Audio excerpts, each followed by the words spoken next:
Ranji trophy के पहले round में कुछ स्पेशल परफॉर्मेंसेस देखने को मिली हैं जो पूरे सीजन याद रहेंगी। तो इस पहले राउंड में कौन सी वो टॉप 5 परफॉर्मेंसेस हैं जो याद रहने वाली हैं, उनकी बात हम इस वीडियो में करेंगे।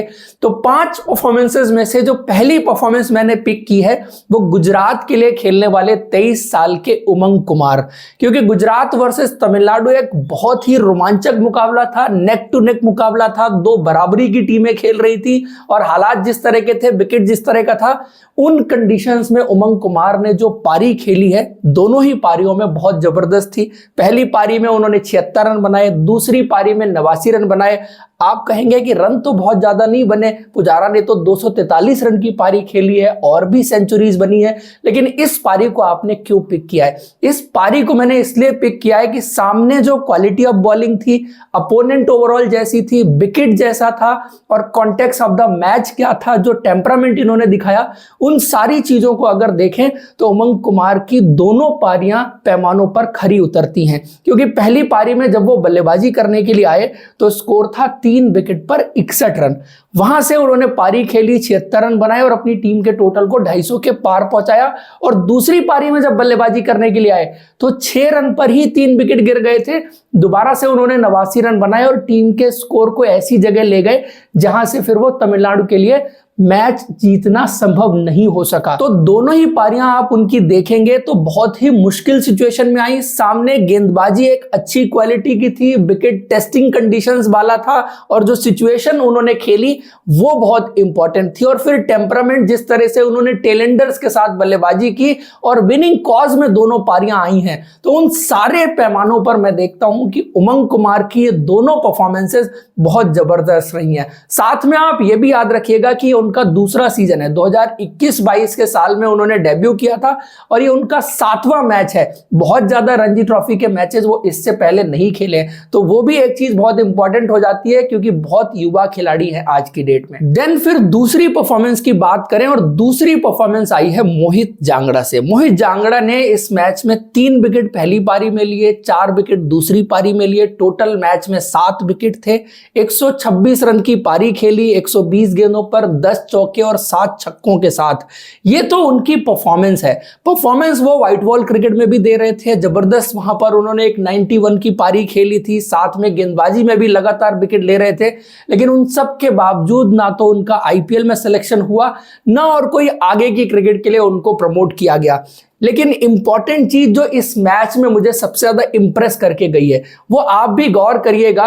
वैसे ये प्लेट ग्रुप से खेलते हैं और प्लेट ग्रुप की परफॉर्मेंसेस को कभी भी उतना वेटेज नहीं दिया जाता, लेकिन कोई भी खिलाड़ी प्लेट ग्रुप में खेले, एलीट ग्रुप में खेले, लेकिन जो चीज अब मैं आपको बताने जा रहा हूं वो हर जगह लागू होती है, हर जगह सिमिलर है। पहली पारी में इन्होंने 45.3 ओवर की गेंदबाजी की और दूसरी पारी में 21 ओवर की गेंदबाजी की। टोटल मैच में इन्होंने 66.3 ओवर की गेंदबाजी की। Can you imagine? 3 दिन के अंदर एक फास्ट बॉलर ने जो डिसेंट पेस पर डालता है, 135 के आसपास की गति पर गेंदबाजी करता है, काबिलियत रखता है गेंद को स्विंग कराने की, उसने 66 ओवर की गेंदबाजी 3 दिन के अंदर कर दिए, लगभग 22 ओवर पर डे। कितने गेंदबाज आपको डोमेस्टिक क्रिकेट में दिखेंगे जो पर डे 22 ओवर की गेंदबाजी कर सकते हैं? और अगर इन्होंने मैच में पर डे 22 ओवर की गेंदबाजी की है तो आप सोचिए कि प्रैक्टिस में कितने ओवर की ये गेंदबाजी करते होंगे। जो चीज आपको आज के गेंदबाजों में मिसिंग दिखाई देती है, आपको ज्यादातर गेंदबाज ऐसे मिल जाएंगे जो 4 ओवर तो डाल देंगे, पर बात जब 40 ओवर गेंद डालने की आएगी तो उसमें से आधे गेंदबाज डिस्क्वालीफाई हो जाते हैं। पाकिस्तान के फास्ट बॉलर्स की बात होती है कि उनके पास 150 की गति है, लेकिन आप उन्हीं फास्ट बॉलर को जब जाते हैं ऑस्ट्रेलिया में खेलते हुए देखते हैं उनको, तो आपको पता चलता है कि वही फास्ट बॉलर 128 की गति से गेंदबाजी कर रहे होते हैं। तो जो कंसिस्टेंसी इन्होंने दिखाई है अपनी गेंदबाजी में, जितना लंबा स्पेल इन्होंने डाला है, वो सारी चीजें रिमार्केबल हैं और उसका एलीट ग्रुप से या प्लेट ग्रुप से कोई लेना देना नहीं है। इनका फिटनेस का स्टैंडर्ड ये दिखाता है, इन्होंने जिस तरह से गेंदबाजी की है, एनर्जी आप देखेंगे वो दिखाता पाता है। और दूसरी चीज मैं एक सवाल और पूछूंगा कि ये प्लेट ग्रुप में क्यों खेल रहे हैं? जब इनको एलीट ग्रुप में मौका नहीं मिला तभी जाके इन्होंने प्लेट ग्रुप खेला ना, क्योंकि ये वो खिलाड़ी है जो इंडियन क्रिकेट का जो कोर सिस्टम होता है ना वहां से आया। इसीलिए आप देखते हैं कि इसका स्टेमिना स्ट्रेंथ अलग रहेगी। अदरवाइज क्या होता है कि जो रैंडम खिलाड़ी आते हैं आकर के आपको आईपीएल से या कहीं से आते हैं तो उनकी जो अपब्रिंगिंग होती है, ट्रेनिंग होती है, इनिशियल लेवल से वैसी नहीं होती है, सो दैट उनकी कोर स्ट्रेंथ उस तरह की हो सके। चूंकि ये इंडियन क्रिकेट के कोर सिस्टम से, एज ग्रुप से, अंडर 19 से, इंडिया ए से, वहां से निकल के आने वाला प्लेयर है, इसीलिए आप ये सारी चीजें इस खिलाड़ी के साथ देखते हैं। लेकिन वही सवाल, ये प्लेट ग्रुप से क्यों खेल रहा है? क्योंकि एलीट ग्रुप में मौका नहीं मिला। इन्होंने अपना डेब्यू तो किया था यूपी के लिए, लेकिन यूपी की क्रिकेट में आप देखते हैं कि खिलाड़ियों को लगातार मौके नहीं मिल पाते। मोहम्मद शमी की स्टोरी में भी सिमिलर बात आई थी, लेकिन उनके केस में उनको एक दूसरी एलीट ग्रुप की टीम मिल गई थी बंगाल में जाके, जहां पर उन्होंने क्रिकेट खेली तो शायद वो इंडिया खेल गए। लेकिन इनके लिए आगे आने वाले टाइम में बहुत जरूरी रहेगा कि ये भी किसी एलीट ग्रुप की टीम में खेले, अदरवाइज प्लेट ग्रुप की टीम से इंडिया खेलना बहुत मुश्किल होता है। पोटेंशियल इनके पास है, अच्छे लेफ्ट आर्म फास्ट बॉलर, साथ में बल्लेबाज, ये बहुत रेयर चीज है। इंडिया की टीम को इस वक्त दोनों चीजें चाहिए, एक अच्छा लेफ्ट आर्म फास्ट बॉलर और साथ में जो बल्लेबाजी कर सकता हो, तो वो जो है वो सोने पर सुहागा वाली चीज हो जाती है जो मोहित जांगड़ा अपने स्किल सेट में लेकर के आते हैं। उसके बाद नंबर 3 पर मैंने पिक किया है रिकी बुई को। रिकी बुई ने 175 रन की पारी जिस कॉन्टेक्स्ट में खेली है, क्योंकि उनकी टीम पिछड़ रही थी, पहली पारी में बंगाल की टीम ने 409 रन का बड़ा स्कोर बनाया था, और जब भी 400 से ज्यादा का स्कोर बन जाता है सामने वाली टीम अंडर प्रेशर आती है। तो उनकी इस पारी में खास बात यह थी कि टेलेंडर्स के साथ उन्होंने जिस तरह से बल्लेबाजी की, और 175 रन एक बहुत बड़ा स्कोर होता है। सामने गेंदबाजी की बात करेंगे तो आकाशदीप गेंदबाजी कर रहे थे, ईशान पोरेल गेंदबाजी कर रहे थे, साथ में मोहम्मद कैफ गेंदबाजी कर रहे थे, और तीनों बेहतरीन गेंदबाज है। स्पिन डिपार्टमेंट में भी अच्छी खासी क्वालिटी बंगाल की टीम के पास है। तो अगेंस्ट जो क्वालिटी बॉलिंग यूनिट थी वो देखें, कॉन्टेक्स्ट ऑफ द मैच देखें, टेलेंडर्स के साथ उन्होंने जिस तरह से बल्लेबाजी की और टीम को लीड दिलाई, बिकॉज रणजी ट्रॉफी में लीड बहुत इंपॉर्टेंट फैक्टर होता है। जो टीम पहली पारी में लीड लेती है उसको एक एक्स्ट्रा पॉइंट मिलता है। और उसमें यह भी ऐड करिए कि व्हाइट बॉल क्रिकेट इनकी बहुत अच्छी गई थी। T20 में इन्होंने एक सेंचुरी लगाई थी जिसके दम पर इनको आईपीएल में भी इस बार पिक किया गया है। तो अंडर 19 डेज से एक अच्छे खिलाड़ी रहे, कंसिस्टेंसी लैक करते हैं, लेकिन ये पारी इनकी बहुत लाजवाब रही है। उसके बाद अगले खिलाड़ी की बात करें और बात करते हैं रियान पराग की। रियान पराग ने 155 रन की पारी खेली 87 गेंदों पर, 11 चौके 2 छक्के। इसके अलावा सैयद मुश्ताक अली ट्रॉफी में 500 से ज्यादा रन बनाए थे, 40 से ज्यादा छक्के मारे थे, 12 विकेट लिए थे। ये तो सब उनकी परफॉर्मेंसेज है, साथ में उनकी फील्डिंग भी ऐड कर दीजिए।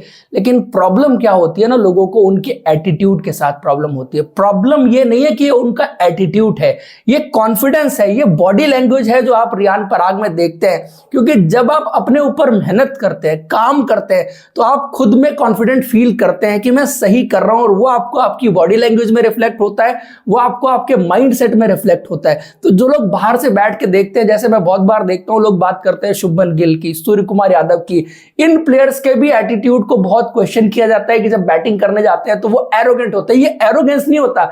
जब आप अपने ऊपर बहुत मेहनत करते हैं और आप बड़े कॉन्फिडेंट होते हैं तब आपकी बॉडी लैंग्वेज में वो चीज दिखती है। और ये बॉडी लैंग्वेज में कुछ भी गलत नहीं है, ये एटीट्यूड नहीं है, लोगों के समझने का फर्क है कि वो उनका अग्रेशन या एटीट्यूड नहीं है, ये सेल्फ कॉन्फिडेंस है कि मैं बेहतर फील कर रहा हूं एज ए प्लेयर, और बॉडी लैंग्वेज वो आपको ग्राउंड पर दिखती है। उसके अलावा जो चीज मैं उनके बारे में कहूंगा कि उन्होंने अपनी बैटिंग में जो इंप्रूवमेंट की है, स्पेशली पिकअप शॉट की बात करें और पुल शॉट की बात करें, ये दो चीजें बहुत बेहतर उनके गेम में हुई हैं जो व्हाइट बॉल क्रिकेट में देखने को मिली थी। और आज की डेट में उनके जैसा बैट स्विंग बहुत कम बल्लेबाजों के पास मिलेगा, उनसे बेहतर पिकअप शॉट मारने वाले खिलाड़ी कम मिलेंगे, चाहे वो आगे की गेंद हो, पीछे की गेंद हो। और आई थिंक जो हिटिंग एबिलिटी, रेंज जो आज के दौर में रियान पराग के पास दिखती है, बहुत कम खिलाड़ी आपको डोमेस्टिक क्रिकेट में दिखेंगे जो उस तरह की क्वालिटी लेके आते हैं। साथ में गेंदबाजी की बात आप करेंगे वो भी बहुत जबरदस्त की है, और फील्डर तो हमेशा से वो आउटस्टैंडिंग है। इंडियन टी20 टीम की रैंकिंग में जरूर रहेंगे, लेकिन अगेन सवाल वही हो जाता है कि एक आईपीएल का सीजन उनको भी इसको बैक करने के लिए चाहिए होगा। और इस लिस्ट में आखिरी खिलाड़ी हैं देवदत्त पाडिक्कल, जिन्होंने 193 रन की पारी खेली। और उनकी पारी इसलिए इंपॉर्टेंट है कि उनकी परफॉर्मेंस का कंटिन्यूएशन है। विजय हजारे ट्रॉफी में 500 से ज्यादा रन किए थे, बहुत जबरदस्त बल्लेबाजी उनकी तरफ से ओवरऑल देखने को मिली थी, और उसके बाद ये 193 रन की पारी। तो देवदत्त पाडिक्कल जो 2-3 साल के लिए कहीं खो गया था जब से वो आरआर की टीम में गया था, और जैसे ही वो आरआर की टीम से बाहर आए हैं दोबारा से उनकी डोमेस्टिक क्रिकेट में भी परफॉर्मेंसेस होने लगी है, और होपफुली वो आईपीएल में आपको वैसी ही परफॉर्मेंसेस देखने को मिलेगी। क्योंकि जब तक वो आरसीबी की टीम का हिस्सा थे तब तक आरसीबी में लगातार उनके दोनों सीजन अच्छे गए थे।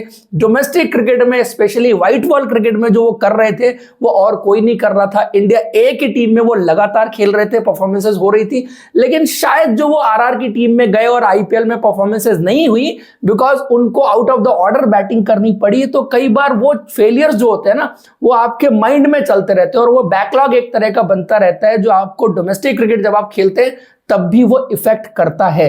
तो शायद वो अब उनको फ्रीडम मिल गई है, उससे वो फ्री हो गए जब से वो लखनऊ सुपर जायंट्स की टीम में गए, और यहां पर उनकी जो परफॉर्मेंस आई है वो बहुत ही लाजवाब परफॉर्मेंस कही जाएगी। क्योंकि सामने जो गेंदबाजी थी पंजाब की टीम की वो भी अच्छी क्वालिटी गेंदबाजी थी। तो दोस्तों ये थी ओवरऑल टॉप 5 परफॉर्मेंसेस मेरी। आपको वीडियो और इन्फॉर्मेशन पसंद आया तो लाइक और हमारे चैनल को सब्सक्राइब जरूर करें। Thank you.